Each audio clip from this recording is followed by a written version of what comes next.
Hi, my name is Ella. I'm with the Prince George County Memorial Library System, and I'm here with Aya and Ann, and today we are talking about historical costuming.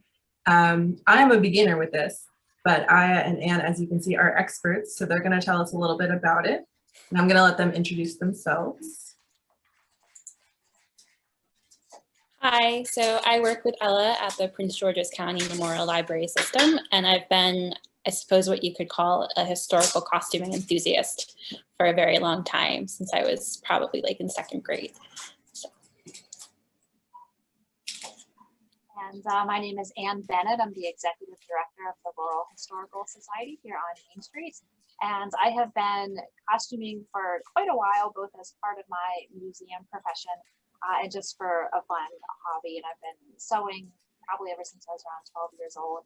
So it's really great to be with Ella and Aya today and talk about one of my most favorite hobbies. And as I've said before, I do not historical costume, except for this Renaissance costume that I am wearing, that I wear to the Ren Fair. But I'm excited to learn from the experts about historical costuming. So I'm going to start with just the general question, what is historical costuming? What does that even mean? And whoever wants to start, I will move on to this example slide that we have. I'll start. Well, to me, historical costuming can encompass a wide range of activities and skill sets. So I feel like it's really accessible to anyone wherever they really want to jump in at it and however they want to grow in the hobby and really kind of develop your own skills and develop your own, kind of historical perspective as you go along. So to me, historical costuming can run everything from making a really great Halloween costume or wearing costumes to the Maryland Renaissance Festival, for example, and then all the way up into including wearing, making, buying historical costumes that are intended for a specific period in time or to mimic a particular person in history. And this might give more attention to detail in terms of sewing or making the entire costume kind of fit the time period that you're going for.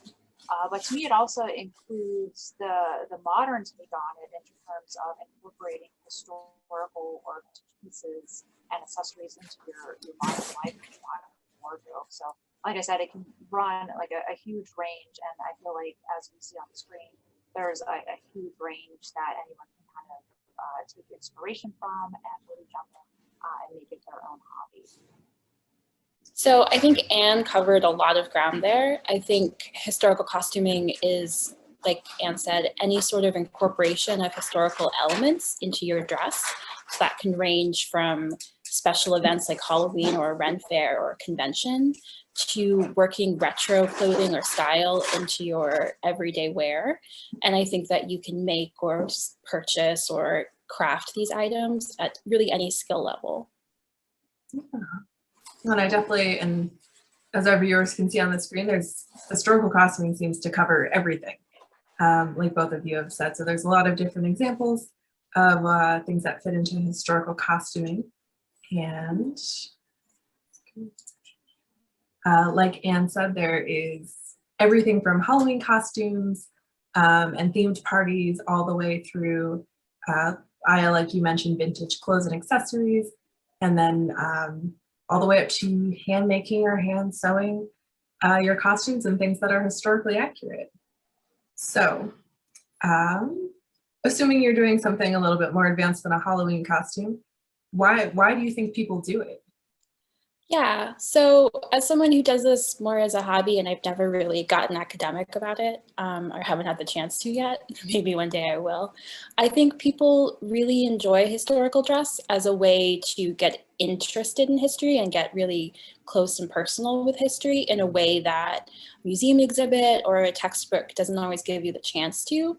But I think it's also just an appreciation of beauty sometimes, and this sort of response just to wanting to incorporate something into your life that can be so beautiful and that you really enjoy and maybe respect or that resonates with you that you don't have a chance to any other way. This is your only way to interact with it. because it is historical. Yeah, I'll echo what Aya said, and what you can see on the screen really does, kind of hit the nail on the head. And it's for me, it's a combination of all these things. It's a way to develop my skill, to research historical construction techniques, because the way we sew today and what we sew with is really different from how they sewed even 50, 80 years ago.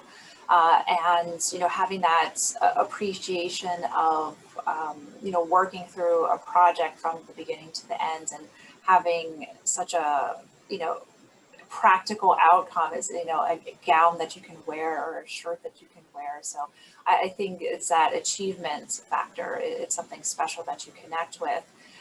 And for me also, it allows me to connect a little more academically as well, because I have been able to use my hobby in my museum career, and even in my background as an archaeologist.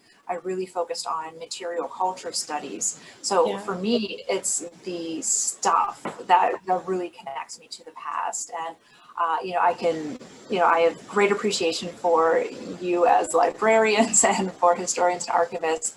But for me, where I make these connections to the past is by looking and analyzing the things of the past. So as an archaeologist, it tends to be broken bits of trash. But as a costume historian, even an amateur one like myself, you can really make these connections and study. If you have an original garment, you can study a very intimate piece of somebody's life from the past by looking at what they wore.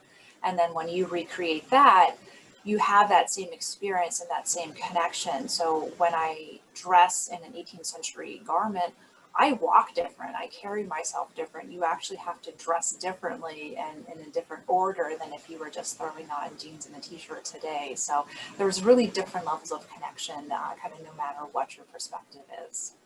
Yeah, there's just one word Anne used that I want to highlight because it's so important, and it's material culture. Because material culture it's the study of the textiles, the everyday objects that don't usually get a place in a museum. And it's often the forgotten history, and often women's history or minorities history, things that wasn't classified as high art. And I think reclaiming and studying that and enjoying it is such an important way to actually understand history and get a broader, more accurate, rather than just a high art vision of what the past was like. No, I love these words that are coming up. I think, describing it as an art, a wearable art, is really important. And I also really like, and the word of intimate, because, I think sometimes, especially potentially for someone that isn't as historically focused as myself, there is something very intimate about history that you can wear, that you can feel, that you can have on your body, and a connection that sometimes might be difficult to cultivate otherwise.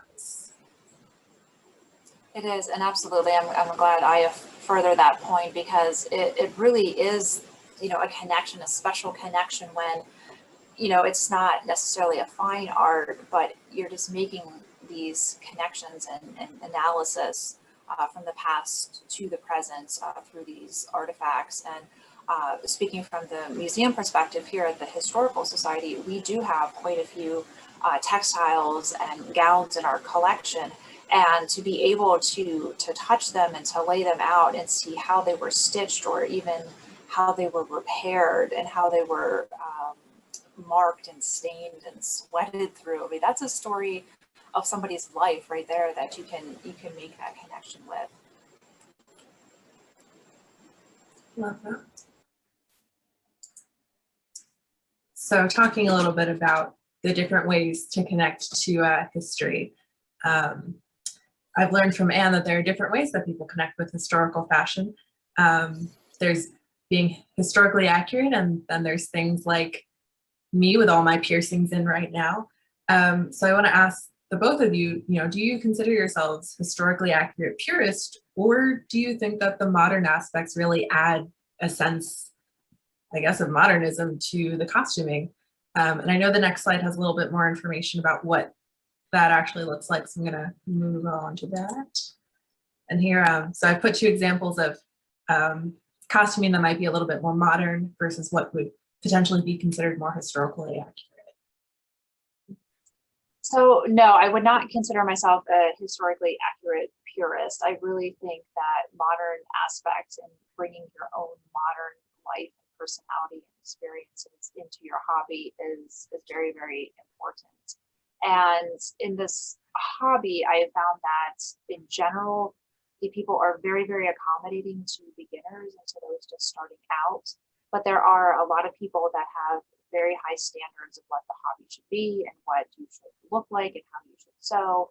And it really takes the fun out for a lot of people, especially for beginners. So there is, to kind of use this term, there is a lot of gatekeeping that goes on in the hobby, even though there's this growing awareness of how we should really just be kind to people and really just accommodate them wherever they're at in their journey, in this historic costume journey.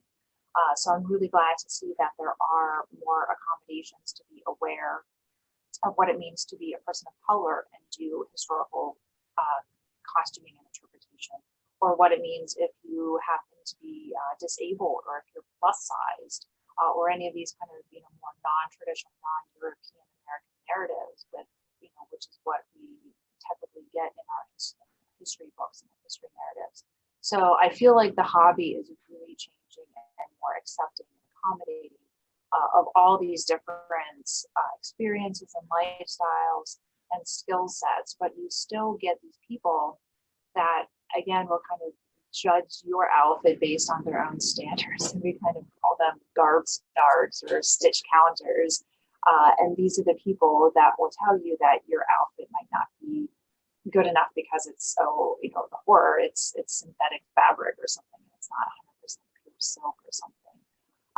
But in general, I feel that this is your hobby, so you do what makes you feel good. And if it's using a polyester satin, that's fine. If it's doing something where it's more inspired by history, then do that. It doesn't have to be 100% hand sewn, 100% researched, documented outfit. So I find, from my own experiences, I have a lot of earrings, I have a lot of tattoos in visible places. And if I can cover them up by a long sleeve or a cap or something like that, that's great. But I'm not going to go out of my way and kind of take the joy and fun out of the hobby. We really have to realize that even though we're trying to recreate a time in the past, we're not stuck in that past. So we have to understand that it's accommodation of modern standards and modern accessibility. And we're just really, again, striving to make those connections between the modern person and the time period that they're stepping out in. So I definitely, try to balance the two, but when it comes down to it, I'm not historically purist. I think you definitely bring up some really excellent points that, I'm sure it feels very accomplished to reach a historically accurate piece. There's a lot of research and work that goes into that. But at the same time, not everyone, has the resources to do that. Not everyone wants to do that. Not everybody can really achieve that very specific aesthetic. So by kind of allowing less purism, I think you're right that it makes it more approachable to everyone. And I do think you have a great point that sometimes, historical costuming, at least from what I've seen, is very, very white, very able-bodied, very feminine. So by gatekeeping, you really are keeping out basically all the communities that aren't that. And as the joke was, I existed before, before the 21st century, so it's great to see that there is more freedom, I think, in that. But Aya, what are your thoughts? So I kind of wish I could offer a purist perspective for contrast, or so we could understand it a little bit more, but I'm not a purist either. I like to incorporate historical items into my everyday wear, like vintage wool skirts from the 50s. I like to do my hair historically, but I'm not going out every day in full historical dress. I don't have time for it. And I don't really think it's necessary. I think you can incorporate these elements and appreciate them in your life however you want to. I think dress is about style. And if you take the style out, then I think you take the personality out. And I think too that brings up a good point, is that, you know, like Ann said, like it's a hobby, you know, and so it's great if you can achieve that kind of perfection. But then, you know, hopefully you're not stressed about it. You know, it's something that should be enjoyed. And so trying to achieve this kind of perfect look may be just very difficult. Yeah, and again, coming from a museum perspective or an interpretation perspective, it's an opportunity to talk to people or to teach people and say, well, you know, I'm wearing this, but this pattern would not have been available in the 18th century, for example, or this color was an unusual choice, but I wore it because I love it, or, you know, something like that. And it makes you a little more approachable. And again, it helps with that, you know, kind of that suspension of belief. You know, we understand we're living in the 21st century and you're going up to a museum that has people employed in the 21st century, but they're interpreting and they're looking like they lived in the past. But it's that balance, and you can't, I think, hide behind such a wall of, you know, purity that you seem like you're unapproachable or something that you can't learn from. Yeah. And like I said before, I have very limited experience with historical costuming, but a lot of my experience is at the Renaissance Fair. And as I'm sure you both are familiar, that's just a hodgepodge of everyone kind of just generally wearing what they feel is fun. And there's some people there that are very historically accurate. But for the most part, people are just really enjoying kind of being in that atmosphere. And you do see a lot of people wearing either really interesting fabrics or combining kind of cosplay and historical costuming. So, and those are the most, I feel anyway, some of the most interesting outfits that I've seen. It's like, oh, I didn't know Spider-Man would look like that as a, you know, as a squire. That's fun. So I do think you're right, that it inspires conversation about kind of a mutual interest. So I agree. So now that I think we've got a good foundation about what historical costuming is, I'm really interested to hear about what historical costuming looks like in your life. And I talked a little bit about incorporating pieces. I know from working with you, you'll occasionally wear brooches that are very beautiful with your wardrobe as well. So I know that you do like to incorporate little pieces. So I'm going to ask you both how you got started, and I know that you have included pictures. So I'm going to start with Aya first, and then we'll move on to Ann. So Aya. Yeah. So one thing I like to do with brooches actually is I put them on my denim jackets with all my modern pins, and that's just a little tip that I think that's a really fun way of like blending style.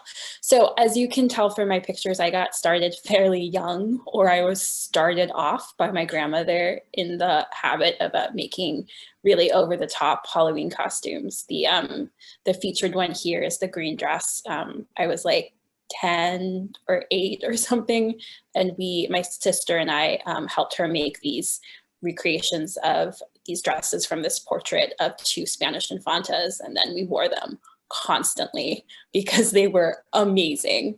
But I made a lot of my own Halloween costumes, and then growing up, I did like a whole Tudor moment where I just was really into making Tudor fashion, and we have some pictures of that. That's the red dress.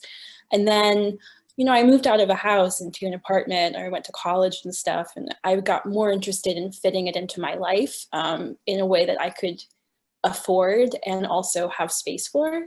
So that's when you see the different dresses, like the blue dress I got at Forever 21, and it was just happened to be very 1930s cut. And so we just blended that with a tank top, and I was Zelda Fitzgerald one year.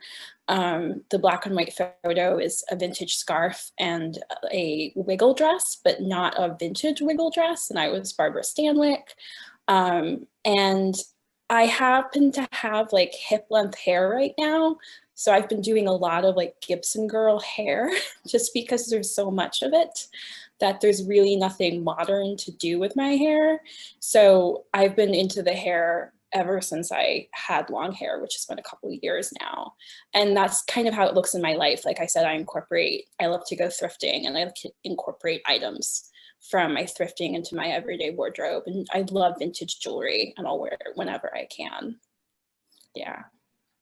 And I've definitely seen you with some very gorgeous, seemingly very elaborate hair updos. So Yeah. I can vouch for that. And I do want to apologize. There is nowhere really on the screen with so many examples to move our boxes. So some of the pictures are cut off. So okay. I want to apologize to our viewers that there are some pictures that are going to be a little bit cut off, but there's physically nowhere else I can move our boxes on the screen. So I do apologize for that. Now it is Ann's turn. Okay, yeah, you're seeing quite a lot going on here. So, similar to Aya, my experience did start kind of young with Halloween costumes and my mom making costumes for my sister and I. But I was around 12 years old when my grandmother gave me an antique sewing basket, and she taught me how to hand sew. So we did like little pillows, and then I moved on to making dolls or dresses for my Kirsten American Girl doll when I was little. And then my mom taught me how to machine sew. So I was kind of dabbling in these things, at an early age. But it kind of goes chronologically. So in the lower left-hand corner is actually where I got started, kind of parallel to my costuming journey. I was working at a maritime museum at the time, and I partnered with Historic House Museum to do an open hearth cooking demonstration. So, doing period cooking on top of an open hearth. And I was like, well, I need a costume if I'm going to do this. So the director of the museum was friends with the theater departments at the local community college. So she came back with all these really over the top Shakespearean outfits. And so that's what you see in that picture in the lower left. And it's not historically accurate at all. It's all completely synthetic, which is terrible to have around an open fire. But I was just so happy that I was in costume and doing this historic cooking, and it was great. And so it was kind of my connection with that at museums that really got me started kind of, I'll say professionally, but kind of started more seriously on the hobby. So if you move to the one above that, the next year I met some friends through the museum, and they took me to a reenactment. So, but the only clothes that I had were ones I borrowed from them. So Anne became Andrew, who was an 1812 sailor. So it was great though. Again, I was wearing different clothes, but I was just hanging out with them. And you can kind of see as I progressed, the one to the right of that, I bought the top, but I made my own petticoat and apron. And that one is kind of out of order. The one in the lower right, I made the jacket, but it was kind of like a jean type of denim material. The one with the matchlock gun, which I got to fire, which was really cool. And then after that, I started taking the research aspect of it more seriously, the historic construction techniques. So the one that you see in the back with the purple gown, I took a workshop on how to draft a gown to your body. So that gown is completely custom made to me. We work in partners for an 18th century style construction. Again, other pictures of me open hearth cooking with more historically accurate costumes. And then I feel like really in the last couple of years, I've kind of hit a good fine line between balancing my own skills as they're developing and my own research. So the two at the bottom are taken at Monticello in Virginia and at Mount Vernon, Washington's home. So you can really see that there's at least in my mind, there's a huge jump in kind of in the skills, and not only the skills, but developing the eye in terms of putting an outfit together. And I think that's what Aya was saying too, is that even if it's not historically accurate, you're kind of blending all of these different aspects, the hair, the jewelry, your modern clothes, your vintage clothes, and you're making something that works, and you're putting it all together. So that's kind of where I am right now. And in my modern life, I do take pieces of kind of all of these things. So some of the easiest things that I'll do is I'll wear jeans and t-shirt just any other day around the house or in town, but I'll wear a headscarf like this, or a head wrap, which is just fun and colorful. Or what I'll do is, like, I'll wear some vintage jewelry that I have collected, or the ones I'm wearing today are actually part of a reproduction set that I wear with my 18th century gowns. But my most favorite thing, as you can see a little bit, is my 1970s polyester blouses. When I first started buying vintage pieces, I started in college, and I could really only afford stuff from the 1970s. So say what you will about all the polyester, but they're pretty comfortable, and I love that they're fun and bold and colorful, and I can wear them with jeans or a cardigan for business casual. And they just are a really great crossover piece. So even though I've grown my vintage clothing collection since then, the 1970s polyester blouses have a special place in my heart. So I kind of mix and match all these different things in my everyday wardrobe. I think you both had excellent points about mixing and matching, you know, based on your own interests. But another thing that you both brought up is having other people to join you. You know, because I can't say anything about you, but I don't feel super confident in this Renaissance dress. I feel a little silly driving to the Ren Fair, but once I get there, I feel great because everyone's dressed up. So it's like fine. So I can imagine having other people either that you know in life or you meet through groups is great, because otherwise, you know, you'll feel like me and you're like, why am I wearing this? So I'm sure having people that to kind of share this with you has been great. And I love hearing about that. Yeah, I definitely agree. It's much more fun if you can do it with people, but I've gone to these events solo and just, you know, walked around by myself. And I was getting my master's degree at William & Mary, so it was perfectly normal to wear colonial outfits to the grocery store down there, so you wouldn't really feel out of place if you were doing that kind of thing down there. But yeah, it's about, you know, doing what you're comfortable with, and just kind of, you know, doing you, and whether, you know, however you act that out. But there is a lot of support too in online community. So if you don't have friends in the area, or you don't know how to get started, I know that you're going to be putting a lot of the resources at the end, but they're a great way to get started too, and just finding people and connecting with them, even if it's just online. Yeah, and I would also say that you might feel strange wearing a Renaissance dress, like out in public by yourself, but you are some little girl or little boy's hero that day. And you'll be surprised. I was very self-conscious when I started doing like historical hair, but it has been like a moment of connection with so many customers and like other friends that I've made, where it's something interesting about me that makes me more approachable, usually more approachable. It depends on the hairstyle. And usually it's a moment of intimate connection, not of strange spectacle. Well, you know, I think this is good for beginners to know, because I know as a beginner myself, and again, this is my only outfit. I do feel a lot of self-conscious feelings when I'm thinking about adding even jewelry, I think, to my outfit. I get really stuck in my own head. So hearing that from both of you is really comforting and very validating. So I appreciate that. And I agree that I'm sure, you know, either people aren't looking or they're like, that's cool. So now that we've talked a little bit about being out there, where should someone start?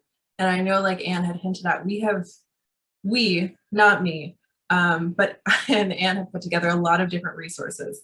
So I think we're going to do a really quick overview of some of like the main ideas, and then we're going to hit you with a lot of resources, which will be available afterwards as well. So don't worry about writing them down or anything.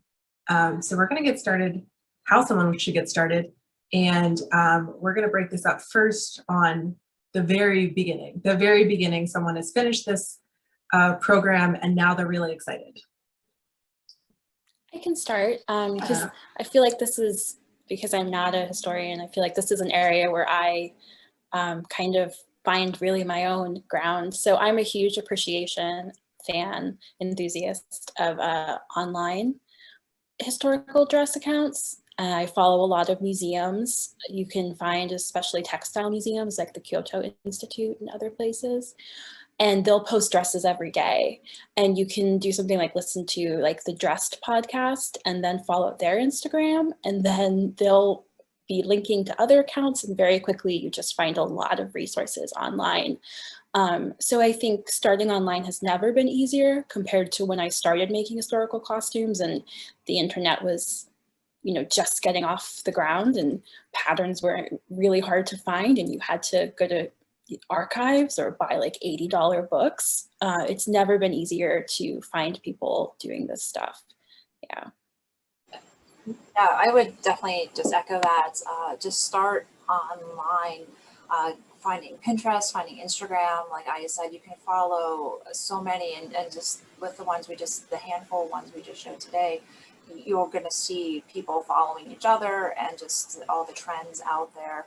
And again, if you want to kind of come more from a, a historian's perspective or museum perspective, really do follow those museums online on their, on their Instagram accounts or Facebook, because they will post not only pictures of the dress, but a lot of times they'll post the specifications, so you can get the year, the material, if it was American or French, who it was owned by, that kind of thing. So you can really get a lot of material, and a lot of these places, like I mentioned, the Kyoto Institute, the Met, Kent State University, LACMA in LA, a lot of university museums have online catalogs, and you can just spend hours and hours just clicking and browsing to your heart's content, and just find what you keep coming back to. Find what pleases your eye and pleases your heart, and just kind of see. And again, it doesn't have to stay forever. And I think I had mentioned it too. You might bounce around to different time periods, and you might get really obsessed with a particular time period or a particular silhouette for a long time, and then you move on to something else. Like for instance, my experience has been mostly 18th century. I've done a little bit of Elizabethan, but now working at the Laurel Museum, where it was built in the late 1830s and 1840s to go with the cotton mill, I've really had to take a big interest now in the Romantic era. So I've really started researching more 1830s, 1840s costuming, and it's just really, something amazing. So there's a lot out there to get you started. Definitely, just on your computer, on your phone. Yeah, I also just thought I want to throw out a recommendation for old movies. If you like, like post 1920s fashion, watch some 1930s screwball comedies, watch some war movies. Old movies are a really great way to get a sense of what high fashion or what everyday fashion, depending on the film, was like. And also watch some old costume dramas, like see what Hollywood was doing to historical dress in the 50s. It might give you some ideas for what you want to do if you're not completely driven by historical accuracy. Yeah, I think those are both really excellent points. First off, there's literally so much information in so many different formats on the internet, from, like you said, films to social media. A lot of archives have their own websites where you can go through photo galleries. So you can literally just get lost on the internet with almost everything. There is someone out there doing fashion the way that you really like. And even myself doing some searching, I've really been interested in the people that are not only going back to the historical accuracy, not only really embracing the modern look, but incorporating that into their look. So I've seen a few like alternative history accounts where they match their dyed hair and their piercings to their costumes. And so like it is part of it. So there are people being very flexible with their outfits, and definitely a bunch of not alternative, but different styles coming into play. So that's been great. And then like Ann had said, not only I think is there material to view, but I think a lot of people are being really open about their process when they're making these things. People that are being very open on social media like TikTok and Instagram about the stores that they're going to, or the patterns that they're using, or their sewing machines. People are being very open about how they get from an idea to their finished product. And I think there are a lot of accounts that do specifically think about beginners and where they might get started. So I think those are both great points.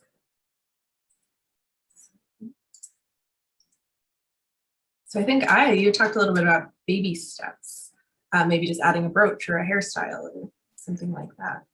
Yeah, I think if you find something you love, you should just try and find a way to wear it, whether it's to an event. Maybe you'll have historically accurate shoes like this picture. Shoes are very hard to find, so everyone will be jealous. Maybe you want to wear your shoes to work. Maybe you want to do your hair in a style for work or for a date. You know, try it out. Jewelry is a great place to start because everyone wears jewelry, and jewelry, well, not everyone, Most people. but most people wear jewelry. But it's also a very common accessory that is supposed to make a statement. So it doesn't have to blend into your outfit. But you can also start with a really good skirt. Wool skirts are often vintage if you find them, and they can be very well cut, and they can go with a lot of outfits. A jacket, maybe you find a scarf, vintage scarves on eBay. You can buy whole lots of them, or handkerchiefs. Maybe start there, start small. Yeah, I think I said it all. I mean, it's really kind of find what you like in your modern life and kind of find kind of the historical equivalent or what would be easiest to incorporate. So I was, a huge shoe collector before I even started this hobby. So, I started with getting reproduction shoes, and a lot of them, like the Oxfords and the 1930s heels, I just wear every day as part of my normal outfits. But it could just be something that speaks to you. Again, like in my normal life, almost everything I wear is just red, because I love it. So if it's like concentrate on colors, or concentrate, like I said, on textures or particular style or something, and just, incorporate the things that are already familiar to you, just looking, a little more historically. Yeah. And I want to echo that, and I really like that idea, Anne, of just exploring a little bit further things you already really love in your life. If I wear a lot of dresses, so I can imagine very easily just expanding the type of dress I wear to include maybe more time periods, and that's like a really easy way that I could expand that. So I like the idea of just kind of taking what you already do and making it like maybe a little bit more historical. So I think that's a great idea. You could also start by buying something in a historical fashion that isn't quite a vintage piece. So it's very easy to find 1960s style dresses or 1950s style sundresses and kind of dip your toe in the water. And that's a really easy way to get started. All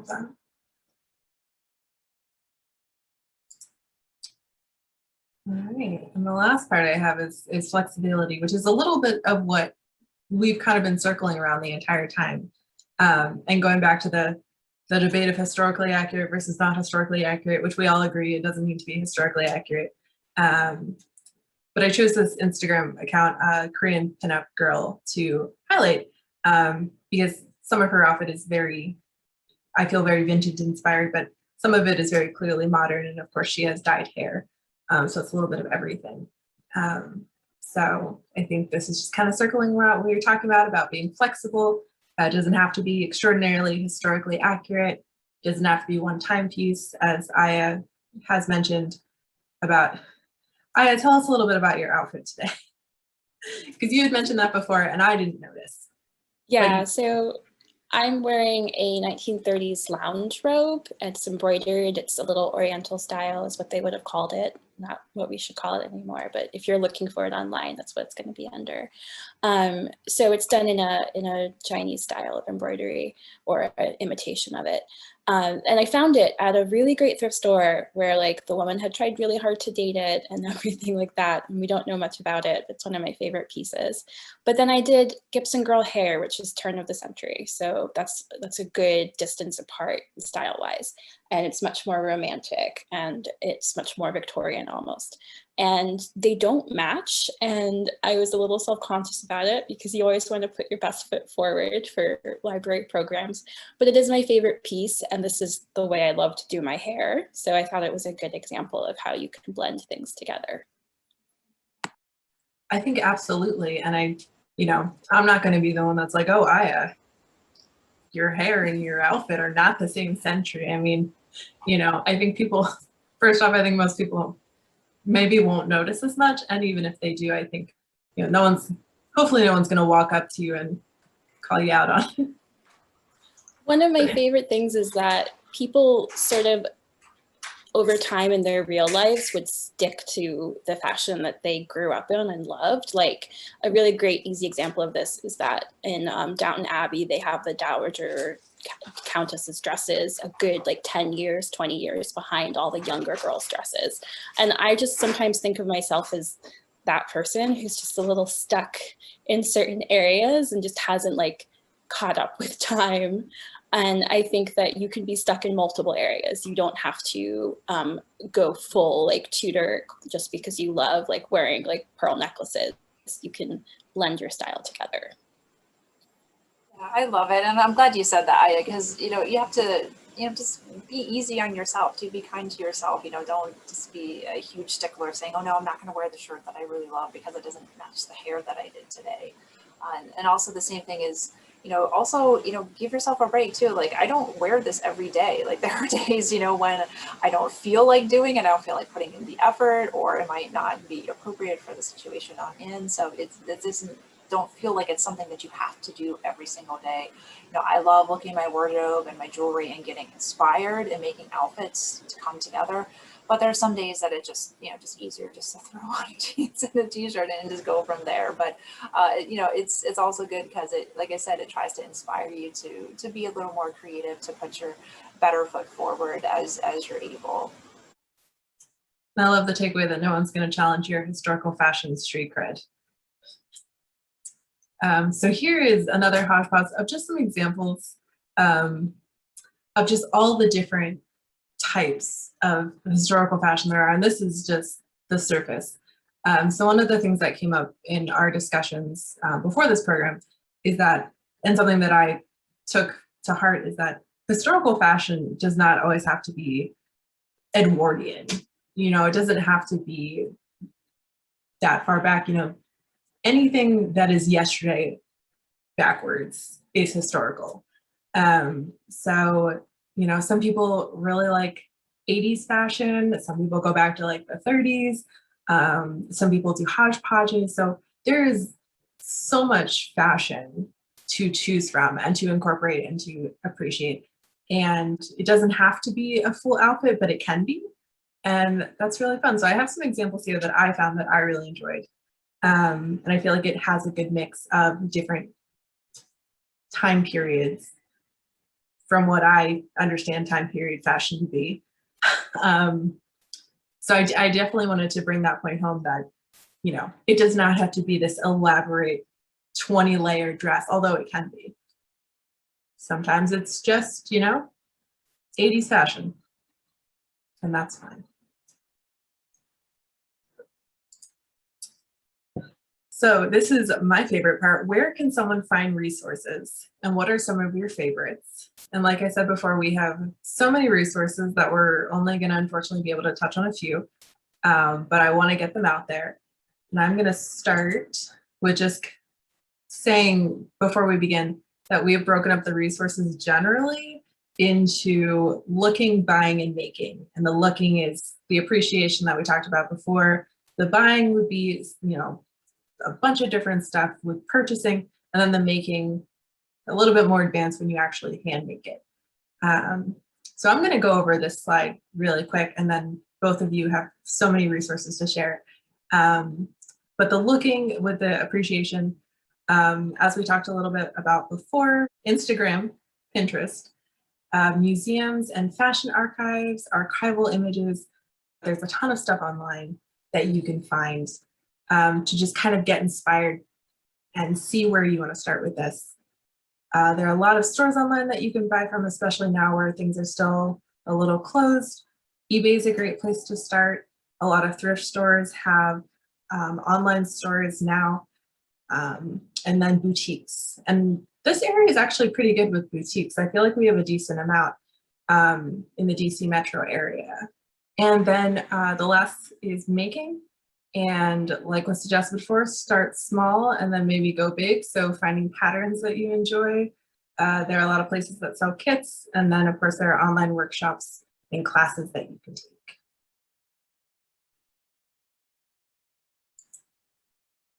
So I'm gonna let Aya talk a little bit about thrifting and upcycling.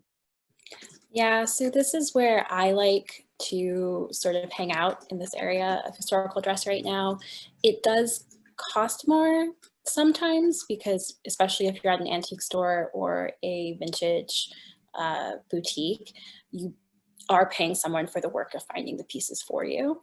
But you will find that you are going to be putting some money into constructing a garment too. So just think about how much you'd probably spend and try to buy things that you love that make you comfortable. So you can go to local stores like a Goodwill. You'd be surprised what you can find. One thing that came up in our conversation earlier was that fashion is cyclical. So in the 80s, there was a huge boom in sort of Oxford academic style wear. A lot of that looks like Gibson Girl or Victorian blouses. So find a blouse from the 1980s that looks like it's from the 1880s and, you know, like just go with it.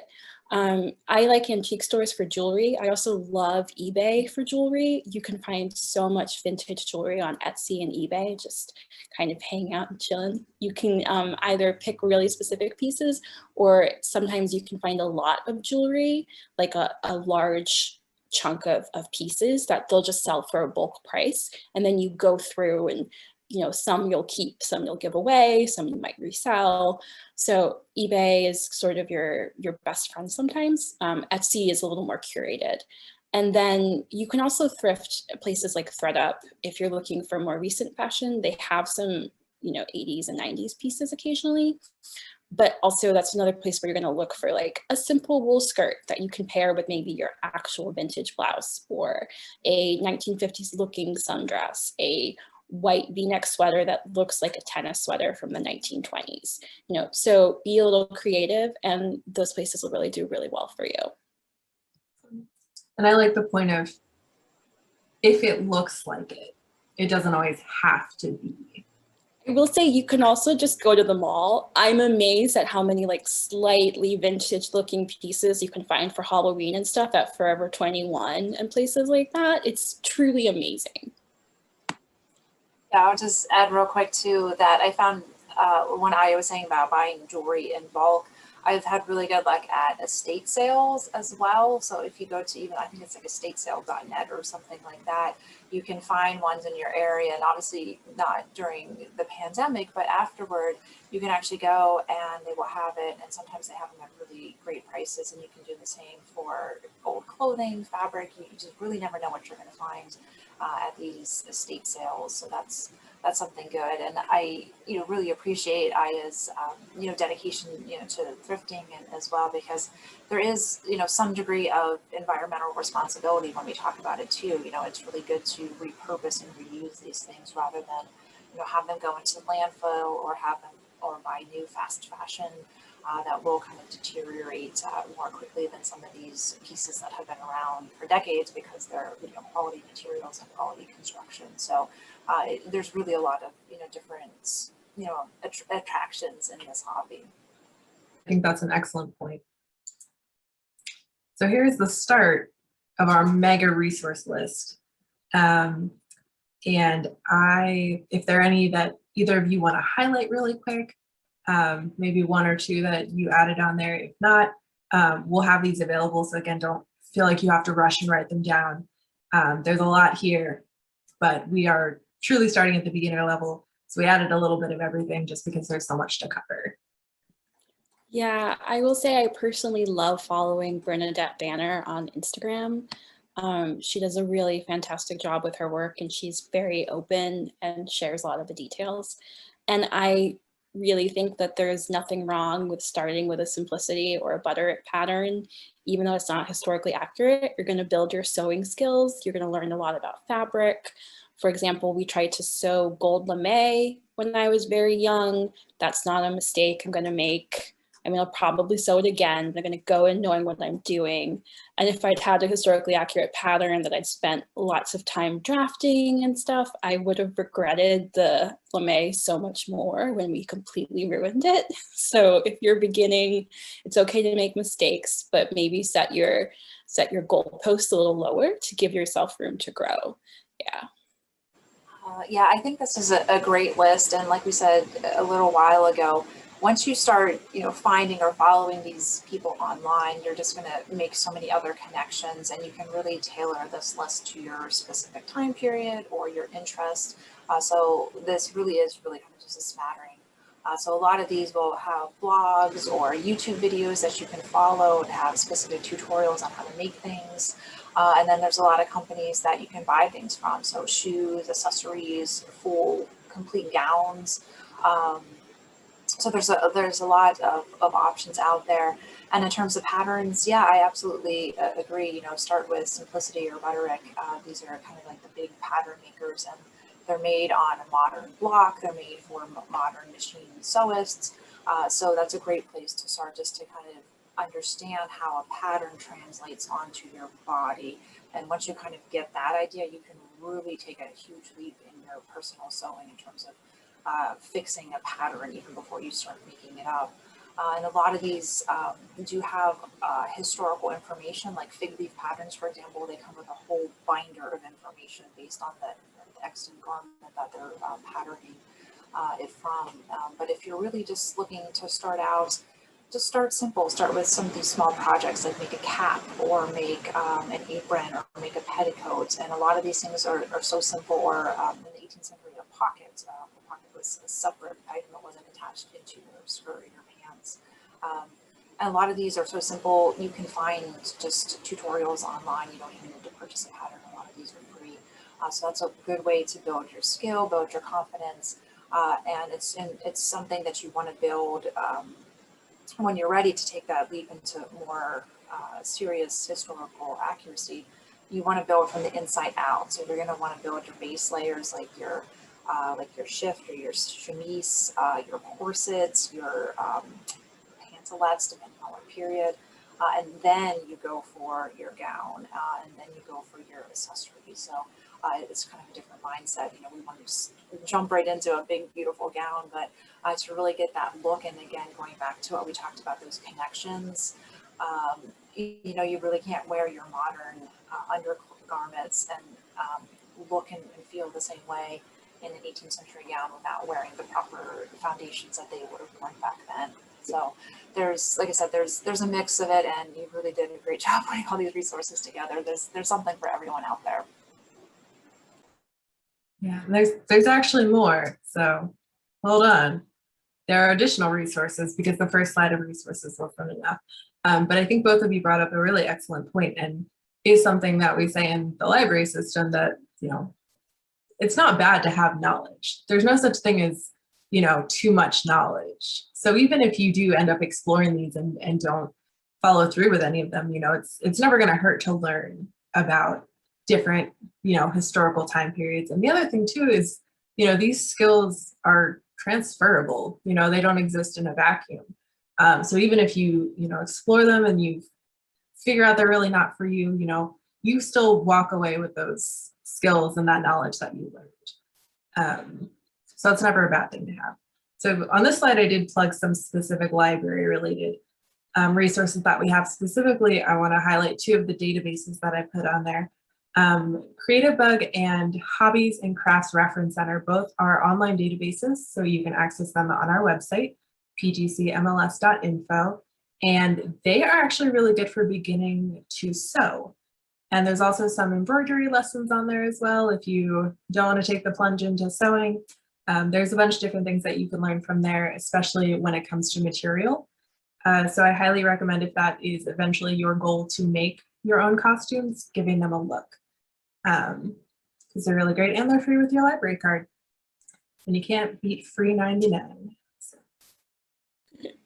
I will speak up also for Creative Bug. I've done a whole bunch of their embroidery tutorials, and they're really lovely.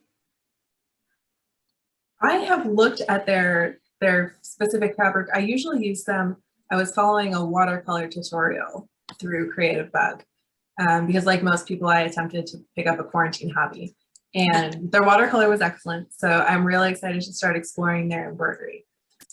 And then we've also added some social media groups that you can follow and connect with. I believe that most of them are Facebook groups. And throughout the presentation, the photos that we have shared are from Instagram groups. Most of the slides have the Instagram names, but we'll include them with our resources as well. Were there any that you wanted to highlight, Anne? I did put the name of the ALHFAM, stands for the Association for Living History, Farm and Agricultural Museums, which was new to me. Yeah, Yeah, ALFAM is great. My museum is not currently a member of it, but it's a National Museum Association, and they do everything. So they have specific like subgroups for historic textiles and costuming, or they have a specific subgroup for historic foodways or farm equipment, and actually learning how to take care of farm equipment and learning how to, till a field with an old plow and everything like that. So they're very, very hands-on. You can get individual membership. It's not just for museums. And they are again, very welcoming organization in my opinion, and they're all over the country. So you can have different, kind of regional groups associated with it as well. But yeah, like you said, Ella, that most of those I put on there are Facebook groups. So you just kind of search for them and you just join. And again, take it with a grain of salt. Some people are going to be at a different skill level than you. Their experiences are going to be a little different. So you'll kind of quickly learn how people are interacting with each other. So you'll see the nasty side as well as the nice side, unfortunately. But more importantly, you'll get that experience and you'll get that inspiration. So we've talked a lot about different things here, but do either of you have any final thoughts before we wrap it up? Well, yeah, I'll just say that it's a great hobby, and like I said in the very beginning, it's accessible to everyone, no matter where you are, what you want to do, or what your skill level is. It's something that you can grow in and grow your skill, or it's someplace where you can find one thing, love it, and just stick with just that one thing. So I guess advice would be not to be intimidated by anything we've said here, or intimidated by the process or other people, and find what you like and just go from there, and let the journey and the process take you. As a plug for not only my museum, but other museums in the area, there's a lot where you can learn and connect with museums. You can volunteer, even here at the Laurel Museum. You can volunteer at places like Montpelier or Riversdale that are bigger and have more living history programs. And just get out there and just make the connection. So I'd be more than happy to talk to any of you if you have questions on how to get started or anything like that. But I guess that would be the thing, is just to get started and then see where it takes you. Yeah, and I would just say that fashion and clothing are complicated for so many of us, and there are ideal body types and high-rise jeans and low-rise jeans, and that historical costuming can be a way of reinterpreting fashion for yourself and sort of understanding that just because a current trend doesn't work for you or you don't like it doesn't mean that clothing is doomed forever. Clothing has gone through a lot of changes, and I think it's a great way to sort of take back your wardrobe and learn what you really like. And maybe that'll come back in fashion and maybe it won't, but I think it's really helped my relationship with clothing and style. And I think that's a really good point, that this is for you. If you are watching this and you are interested, this is for you. We are not the ones that are going to gatekeep you. There is no gatekeeping. This is something that everyone can enjoy at whatever stage you want to be involved in it. And as we've said multiple times, from just adding a simple brooch or a hairstyle to your outfit to the whole shebang, there are a lot of different ways to explore this. So I really appreciate both of you joining me with this, and I appreciate everyone that tuned in to watch. Thank you so much. Like Ann had said, your local historical society is a great place to start connecting with them. At Laurel, we love our local historical society, as we enjoy Ann in almost all of our programs. So thank you, Ann, for joining us. And I as well, I really appreciate your expertise. I've included all of our email addresses on the screen. So if you'd like to contact any of us with questions or concerns or anything you found really interesting, we're all ready and excited to talk. Like I said in the beginning, I am less knowledgeable, but I can find information. So that's what I'm adding to the table. And so yeah, so I think that was it. If you would like, both of our organizations are on most of the social media, specifically Prince George's County Library System. We are at PGCMLS on the big ones: Facebook, Instagram, Twitter. And then we've got our website, pgcmls.info, where you can find more information. I think that is it. Thank you so much, everyone, for joining us.